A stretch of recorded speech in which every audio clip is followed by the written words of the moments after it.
do what we came here for. Can I get some stealth, please? This place is super creepy at night. Oh. What is that? Gallows, scene 101, take one. Hi, I'm Jason from Blumhouse, and this is Chris and Travis from Tremendum, and they are the writer, director, craft service, casters, special effects artists that made The Gallows. So how did it start? I want to get more into how The Gallows came about. We actually took $250 and went and shot a movie trailer. We used that to seek funds and investment, and it worked. And then we had a completed film less than 6 months later. Why did you decide to make a found footage versus traditionally shot film? Yeah, what the heck were you thinking? What were you thinking? Remember when we started this, it was 2011. Found footage was a... It was a big deal back then. It was where it was at. We had our little business plan. Sure. And it had like Open Water, Cloverfield, Blair Witch, and of course, Paranormal Activity. Our pitch was, we're gonna go in and we're gonna pick up where that left off, and we're gonna create this, we're gonna reinvigorate the genre. And, little did we know that we were gonna end up, with the masters. Any favorite scary movies out there? I really drew a lot of inspiration from John Carpenter's stuff, Wes Craven. I love the Nightmare on Elm Streets and the Michael Myers and some of the older, scary movies I really liked. Okay, you finished the first version of the movie. What happens next? We cut a trailer. Right. We put it online, and it started getting passed around. This is when we started getting calls from people, and one of those calls was from Dean Schneider at 360. And he said, I saw the trailer, looks cool. Would you guys mind coming down? We're also interested in, signing you guys as clients. And then the first order of business was to get it to you.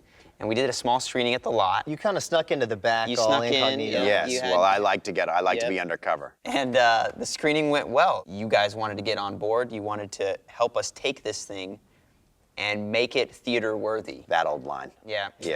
We sat in the car for maybe 20 or 30 minutes, kind of just wrapping our brains around what you said. And it was some soul searching. It was about, hey, that could take another 6 months. Another it could year take even. more time and more, we knew what we put into it. Right.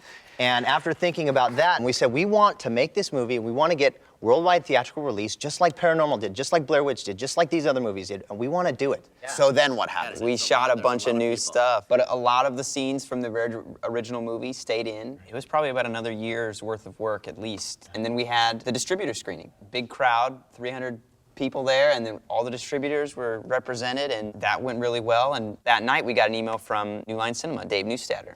And he was just like, hey, what's the story on this movie? I want to know more. And here we are today. So given the fact that you, somehow you guys figured out how to go from sneaking on the lot to being invited, what would be your advice to people who are in film school now? I would just say, just keep making stuff. I mean, with technology these days, just keep shooting, keep making content, have fun with it, do whatever you're passionate about. What about you, Travis? What do you think? For me, I'm all about, if you want something to happen, don't rely on anyone to make it happen for you. Go make it happen yourself. Right. You can complain about not having money or resources, but I mean, look at us. When we drove down to do these meetings, we would sleep in the van. I mean, like the Chevy Astro van was not just our transportation, but it was like our hotel. Here we are at the great Warner Brothers Studios, wrapping up. You guys have the littlest movie of the year at the biggest movie company in the world. Look, it's really a humbling thing, and we can't describe it. I mean, it truly is an awesome experience to be here and to be right here. To be under that. Yeah, it's incredible.